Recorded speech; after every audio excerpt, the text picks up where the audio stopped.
Hello and welcome back, and that's right, we're carrying on looking at SSD upgrades for the PS5. However, today's video is a little bit different. Unlike a lot of the SSDs I've tested in the last couple of weeks, this is an SSD that I believe will not work. I've not tested it yet. As you can see here on screen, it's the very first time I've installed this SSD inside the PS5. This is the Sabrent Rocket Q4. This is their QLC NAND SSD. Now, to make things a little clearer, let's move over to their website there on screen. And as you can see there, this is utilizing a PCIe Gen 4 SSD, which is great to see there. And we have tested Sabrent many times on the channel already. We've tested, to my mind, the Sabrent Rocket 4 Plus, and we've tested the Sabrent Rocket 4. So why am I going to the trouble of testing another PCIe Gen 4 Sabrent SSD? Well, the reason is because this SSD has noticeably lower specifications than the PlayStation requires. It's a PCIe Gen 4 SSD, as you can see here. However, it's an SSD with notable read and write lower than pretty much every other SSD out there. Now, the reason for this is because this SSD takes advantage of a kind of NAND known as QLC. Now, an SSD is made up of lots of different cells and chips on the board. Now, all of these chips have different functions. Some of them are the controller, that's like the brains, the CPU.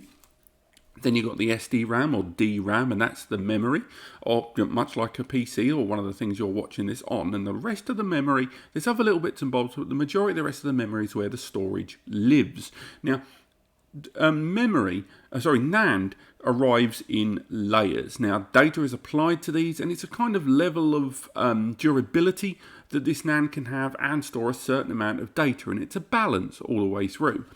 Now, in the case of the Rocket Q4, they are using the most affordable NAND out there, known as QLC NAND. It allows the largest possible capacity out there right now in 2021, but at the same time does it with a lower performance overall. So the result is that these drives, such as this 4TB drive here, which is available to buy on Amazon for $697, if you got the full performance 3-layer NAND, known as TLC NAND, that costs $899, or just down from $1,000. So that is a marked difference in price between these two SSDs. And a lot of people are going to be looking at that 4 terabytes of storage. They're going to be wondering, PS5 games are going to be big. I want to store my whole library. I want to go for a 4TB drive. I don't want to play close to $1,000. So a lot of you have been asking me to test this particular drive, even though I'm not 100% certain it's going to work. So let's flick back to the PlayStation's user interface and let's see, will the PlayStation register this drive? Will it give us a benchmark? And then from there, we're going to test the same games that we've been testing recently. That includes Demon's Souls, Ratchet and Clank, Doom, Grand Theft Auto. We're going to test those games to see how well they all run on this PS5. So let's format this SSD. And again, if you've looked at the timer bar and this video's got like a minute left, you already know this isn't going to work, but I don't know yet. So no spoilers. Let's click.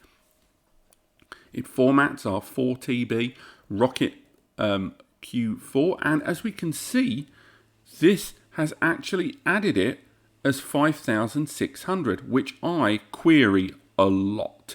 I do not think this drive is capable of 5,621 megabytes per second.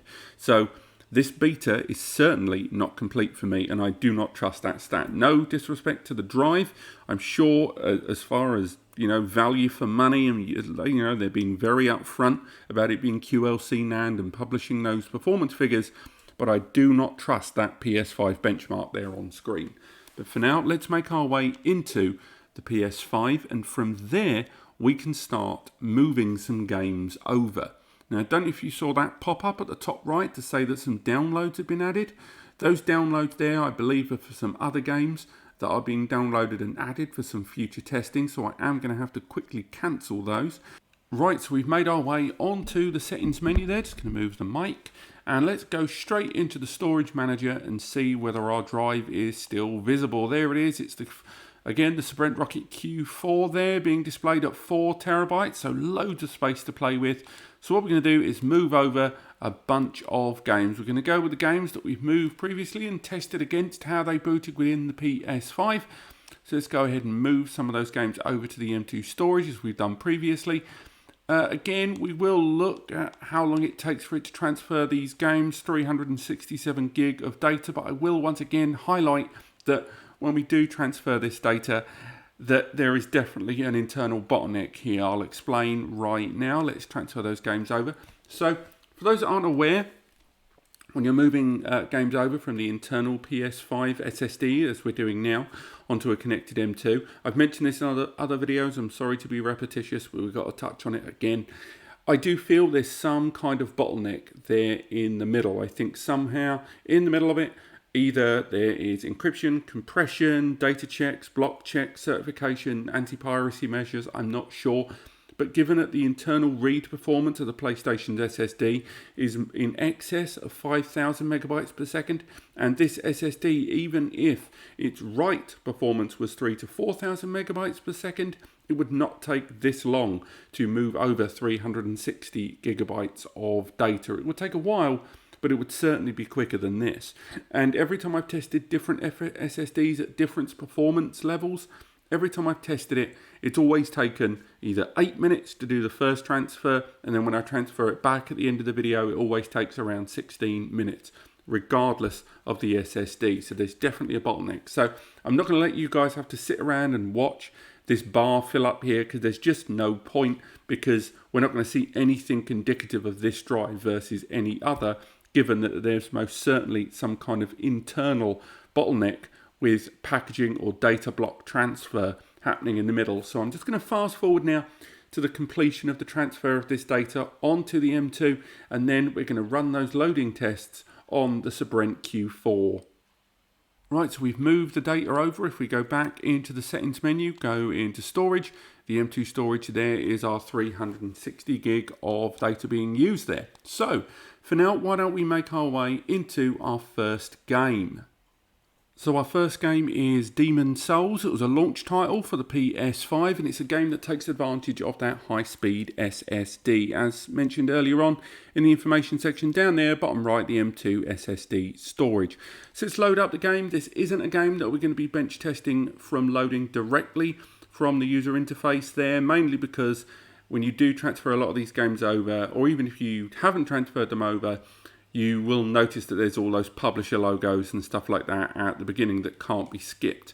The result is that trying to bench test these when you've got that sort of stuff on screen, or if it relies on you rapidly tapping X or whatever, I think that largely invalidates any loading test. It's too many variables, and we can kind of forgive the tapping of X at menus, but the idea that publisher logos can present a bit of a delay is less useful indeed. So what we're going to do, the first one, is we're going to load this from the main game here into the Nexus world, and we're going to put it side by side against my earlier testing of the PS5. So let's go straight into the game now. So we'll load up from here without going online. 3, 2, 1. That felt pretty similar to the earlier testing there. We're in the Nexus. It only takes a few seconds to load into this part of the game. And for me, that's absolutely fine. That's still looking pretty good to me, running fine. We've got the main world, we've done all of that stuff there, and we can make our way into this archstone here. It's the smithing or smithing grounds, and from here we are going to transition into a new area to see how long it takes. So let's compare them against each other. Once again, 3, 2, 1.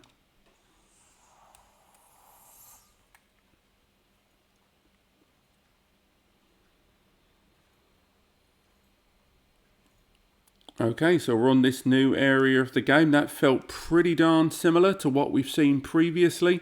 While bench testing internal SSD there, we can make our way in, hopefully not get hit by a boulder. The frame rate is still running absolutely fine to my mind. The world is still pretty good there. All looking fairly great for us here. I know light's a little bit limited in this section.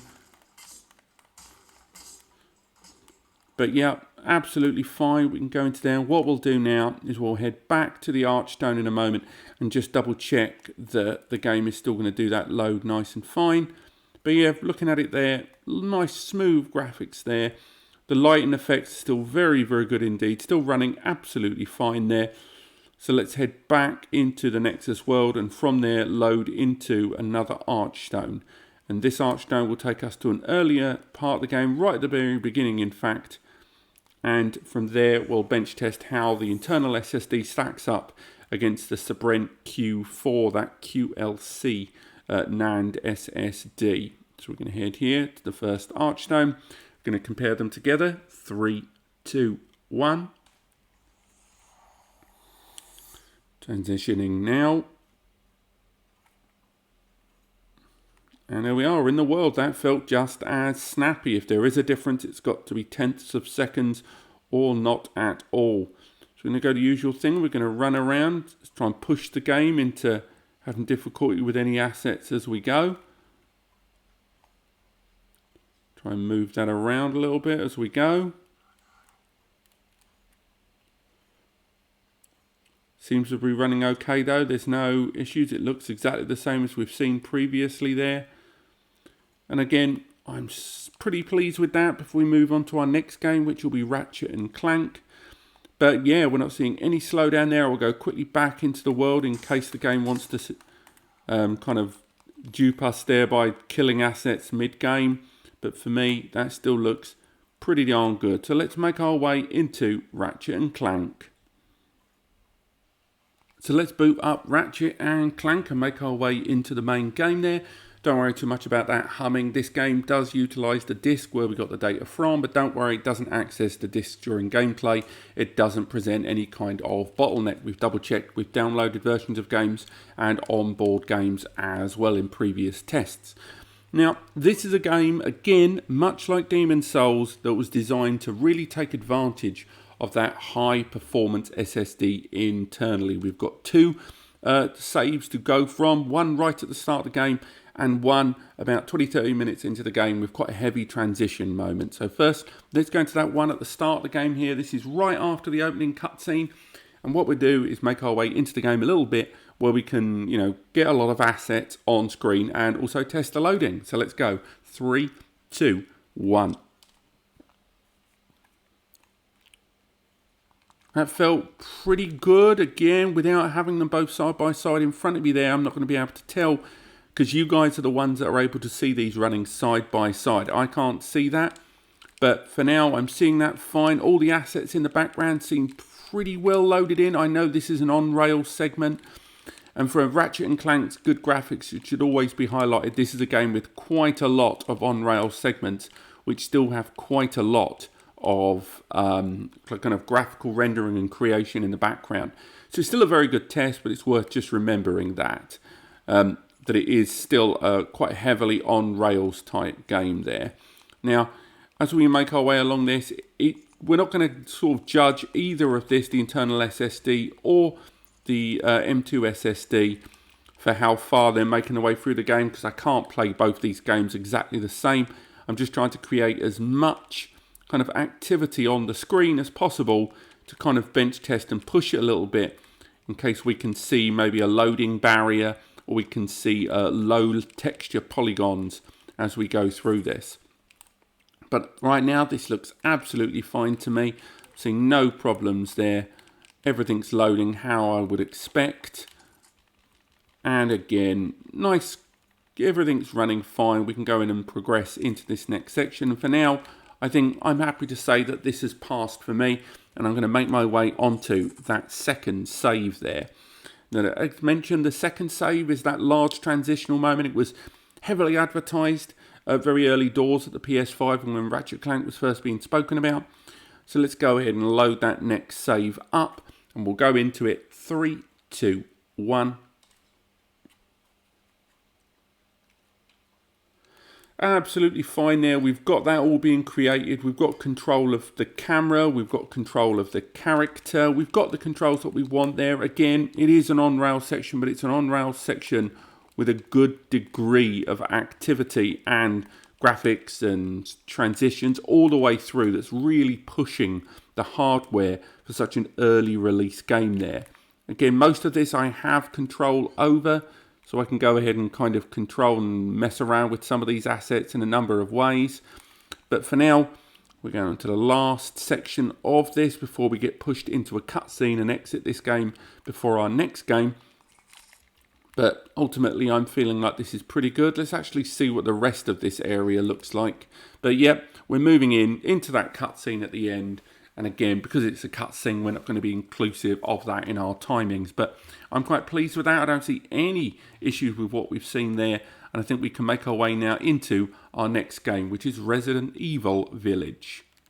Okay, so Resident Evil Village, it is again another game that we're not going to be bench testing loading from the main title screen there. But this is one where we're going to load two separate save spots from different areas of the game. One loading spot is going to be in the castle area and another one's going to be in the stronghold. We tested these before, but it's going to be interesting to see if this is where the Sabrent Q4 shows us any kind of drop, because these were games that loaded spectacularly fast. But as we can see straight away, we've been hit by a problem. Now this is interesting. I've never seen anything like this before. So for now, let's accept and report this and do a second loading of this game.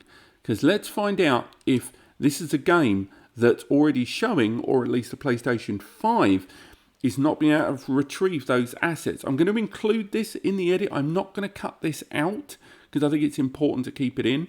But that's the first time this game has ever failed during our test. And indeed, this game never failed, even when I completed the game a little while ago. But for now, let's proceed. We'll keep note of that little error there, because again, we were never really going to completely recommend this drive, at least until the PlayStation beta is over and the full release is there. But for now, let's go to escape the castle, and from there, make our way through this area. So let's load this save up. 3, 2, 1.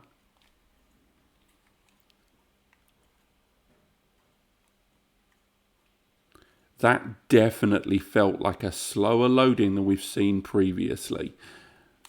I think we may be starting to see some of the limitations of this QLC SSD. And we're starting to see maybe some of the reasons why these SSDs have got this minimum performance threshold on the PlayStation. But for now, let's make our way into this area.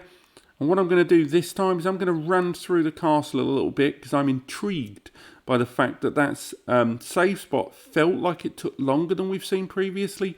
And we had that failure report as well. But let's push this as much as we can into different areas to see if we can challenge it. But for now, it looks like things are running smoothly. No doubt we're going to bump into the scary, angry lady in just a moment as we go through it. But for now, things seem fine. And I think we can start making our way onto the next save.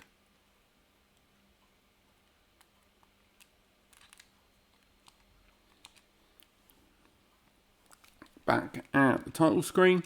Oh, we don't want to go to continue. We don't want to do that. We want to go to load game, and we want to find the stronghold save. So let's go down there. Stronghold. So let's load this one up again. 3, 2, 1.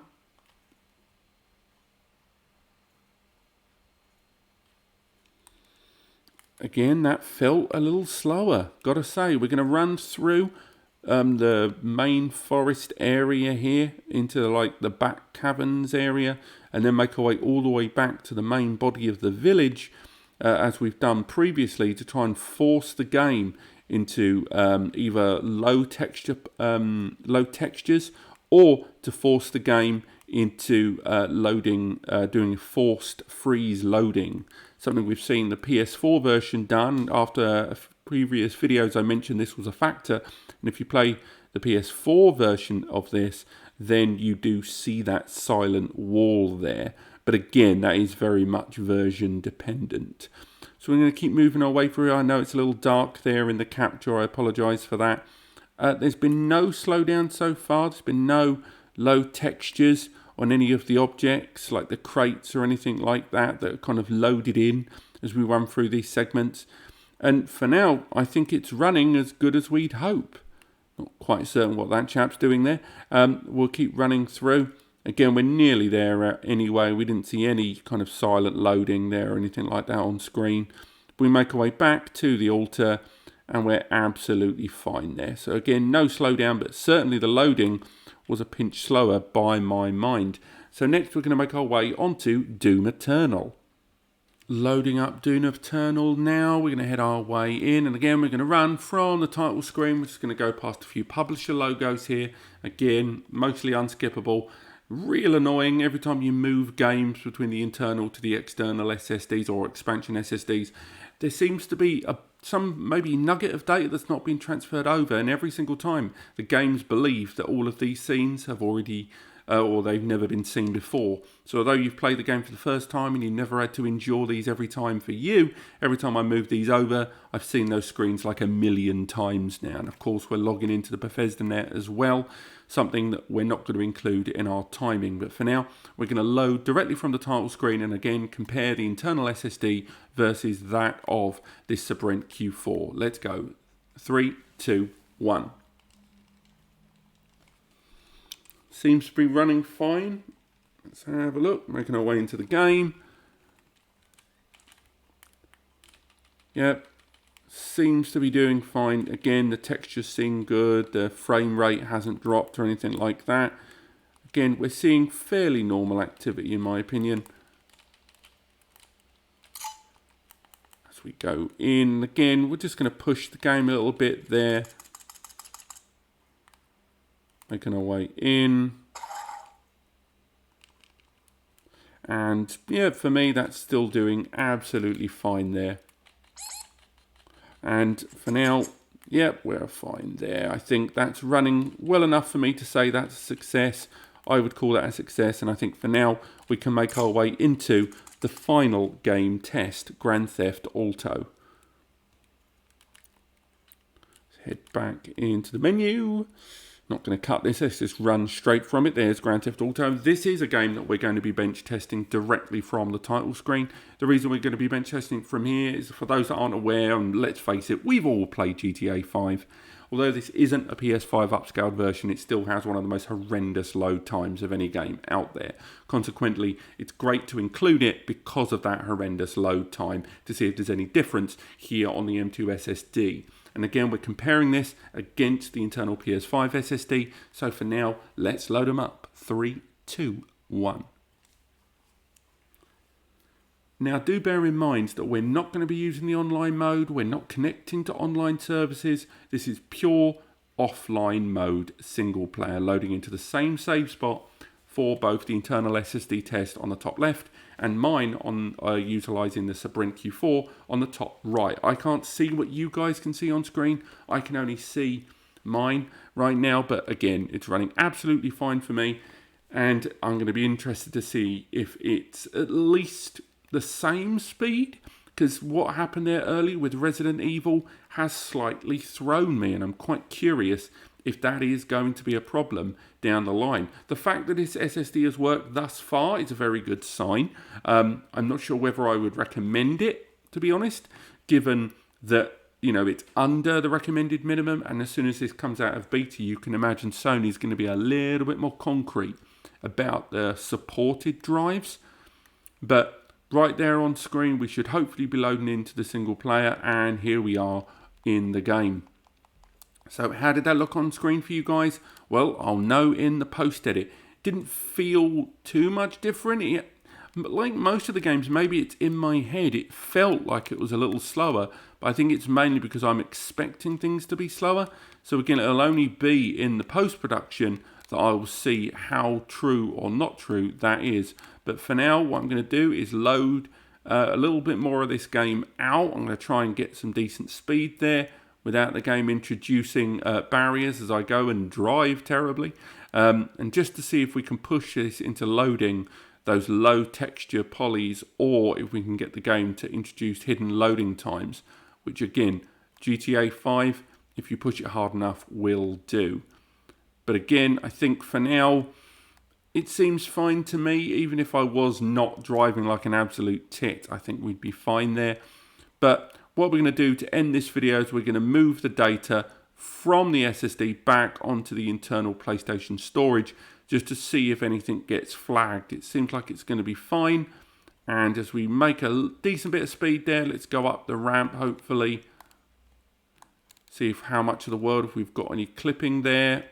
But no, it seems absolutely fine. We're not seeing any problems. So let's make our way back into the PlayStation menu and start moving these games back. So let's open up the main menu, close that game, head back into the moving game menu and move these games back onto the internal console storage. And then we'll summarize what we've seen today. Let's go there, click move, and boom. Now, let's look at this. Yes, the drivers worked. Yes, the PlayStation has recognized it. And yes, these games did load for the most part very, very fast. This is a 4 terabyte drive and it's, you know, a great deal more affordable than any other 4TB NVMe drive on the market. However, when we booted up the PlayStation, that benchmark was not right. Yes, the Sabrent Q4 is a fast drive, but even by Sabrent's own bench testing, they never got it to 5,600 megabytes per second sequential read, and I query that performance benchmark that's been presented there on screen from the PlayStation.